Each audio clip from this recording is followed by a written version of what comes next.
In the early 1940s, America stood on the edge of war. The Great Depression still echoed in every street corner, and the American people looked for symbols of strength and unity. One such symbol was the face of Thomas Jefferson, imprinted on a 5-cent coin that would silently tell the story of a nation. The 1941 Jefferson Nickel is not just a coin, it is a chapter in American history. Locked in metal, born during a time when the world was shifting dramatically, this nickel carries the weight of global conflict, economic recovery, political change, and technological advancement. The mint itself was evolving rapidly. In those years, producing coins that had to be perfect, durable, and beautiful, but also functional for commerce and trade, with wartime policies and impending metal shortages just on the horizon. 1941 was the calm before a monetary storm. The Philadelphia Mint struck the majority of these nickels, but they were also born in Denver and San Francisco, each mint mark now adding a layer of value and story. And when you look closely at the coin, you'll see more than Jefferson's profile. You'll see an era shaped by innovation, resilience, and patriotism. The reverse side, Monticello, Jefferson's home, is more than a building. It's a testament to architectural brilliance and Enlightenment ideals, a physical representation of America's founding spirit.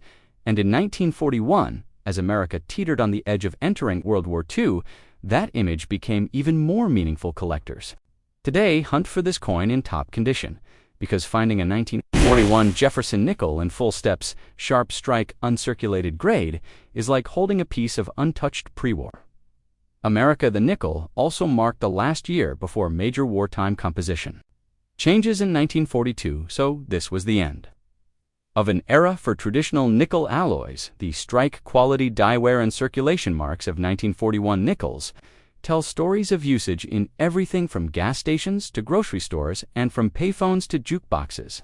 They circulated in the hands of soldiers, workers, mothers, farmers, and children, each leaving their imprint in invisible ways. And then there are the errors and varieties. The 1941 nickel has some fascinating ones: double die obverses, full step variations, overused dies that left ghostly images, and each error turns a 5-cent piece into a rare and treasured artifact.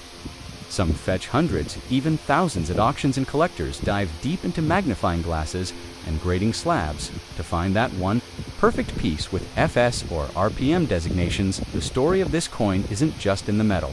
It's in the transition from peacetime prosperity to wartime production, from Jeffersonian ideals to dawn of a modern technological and industrial world. And when you dive into its history, you're not just studying a coin, you're stepping into a time machine that takes you to 1941, a year where everything was about to change and yet frozen. That nickel was a portrait of calm leadership and enduring American spirit. So join us on this 2-hour deep dive into the 1941 Jefferson Nickel, as we unearth the political context, minting processes, economic climate grading secrets, collector tips, rare varieties, auction prices, and how this humble 5-cent coin became a timeless relic of an unforgettable chapter in the American story. This is BBC Coins, and you're watching the true history behind the coins you thought you knew but never truly understood until now. The heart of America's most uncertain decade, a small 5-cent coin emerged from the presses of the United States. Core was a story etched by history, change, war, design, economy, and the spirit of a nation.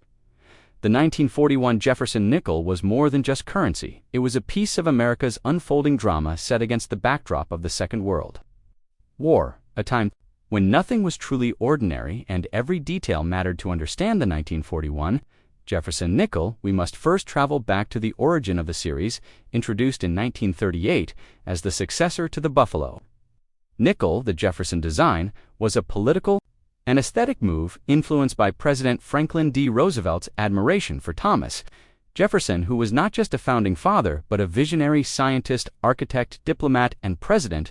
The decision to honor Jefferson on the 5-cent coin was about celebrating American ideals during a time of growing global unrest. The design of the Jefferson Nickel was created by artist Felix Schlag, who won a national design competition, beating out nearly 400 other submissions. Depiction of Jefferson on the obverse was striking, with a profile that captured the dignity of the third president, while the reverse featured the iconic Monticello, Jefferson's beloved Virginia estate. The classical architecture of Monticello symbolized knowledge, structure, balance, and democracy for pillars of the American dream. By 1941, the coin had already seen several years of circulation, but this year would mark a critical point in U.S. and global history. As war ravaged Europe and Asia, America found itself on the edge of full-scale involvement in World War II, and while the United States had not yet officially entered the war, 1941 would be the year of the attack on Pearl Harbor, an event that changed everything, including the future of U.S. coinage. The 1941 Jefferson Nickel was the last full year before the war changed the coin's composition. In 1942, nickel metal was needed for the war effort, and starting mid-1942, the mint transitioned to a silver alloy for nickels, which would continue until 1945. This makes 1941 the final year that the traditional nickel-copper composition was used uninterrupted. The Philadelphia Mint produced the largest number of 1941 in circulated condition. However, the Denver and San Francisco mints also struck significant quantities. Denver produced over 53 million, and San Francisco over 43 million. Although still relatively common, they each have their own mint mark stories and die varieties that make them highly collectible, especially in higher grades or with full steps on Monticello. The concept of full steps is crucial for Jefferson Nickel collectors. It refers to the number of complete horizontal steps visible on the Monticello building. On the reverse side, a coin with 5 or 6 clear steps is considered to have superior strike quality and thus commands a higher premium in the numismatic market due to strike issues. Worn, dies, and planchette quality. Full Step 1941 nickels are far less common than their total mintage would suggest. When we examine the 1941 nickel under a magnifying glass, we notice subtle changes from previous years. There were slight variations in die, where relief and strike sharpness. The high relief profile of Jefferson caused issues with even striking, and the U.S. Mint continued to experiment with ways to improve production quality without altering the design. Collectors today can trace these changes mint by mint, and sometimes even die by die, uncovering the evolution of coin production in real time through these small changes. But what truly excites the coin community are the error varieties from this year. The 1941 Jefferson Nickel includes known double die of and reverses repunched mint marks and overpolished dies that create ghostly details or vanish crucial elements. One of the most famous varieties is the 1941 D over horizontal D. Collectors seek these out and pay a premium for sharply defined examples, especially in uncirculated condition. Then there is the mystery of the proof issue. In 1941, the Philadelphia Mint struck proof Jefferson nickels as part of regular annual proof sets. These coins were never intended for circulation and were sold directly to collectors with a total mintage of just over 18,000.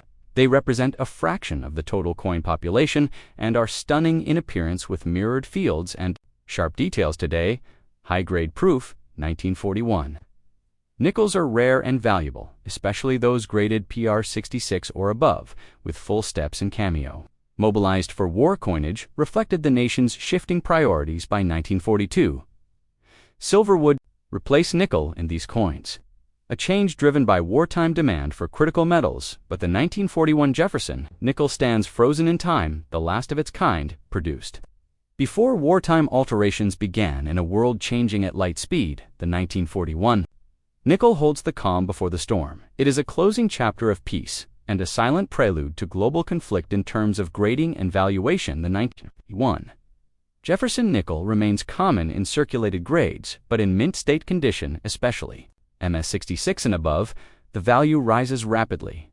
The full steps designation is the game changer. A 1941 Philadelphia with full steps in MS66 can fetch several $100s, and MS67 FS examples can break the $1,000 mark when they appear at auction. Examples from the Denver and San Francisco mints also bring premium values, especially with sharp strikes and full step designations for new collectors. The 1941 Jefferson Nickel provides a perfect entry point. It's affordable, historical, and available in many grades, yet for advanced numismatists, it offers a deep dive into die varieties, strike diagnostics, mint history, and economic context. It's the kind of coin that grows with you. The more you learn about it, the more you realize just how much it reflects its time and its country, though. 1941 nickel was carried in the pockets of factory workers, soldiers, students, and business owners. It passed through hands in grocery stores, diners, train stations, and factories. It traveled across states in war bonds, donations, tips, wages, and savings. It has touched more history than we will ever know. And now, when you hold one, you hold a silent companion of that history,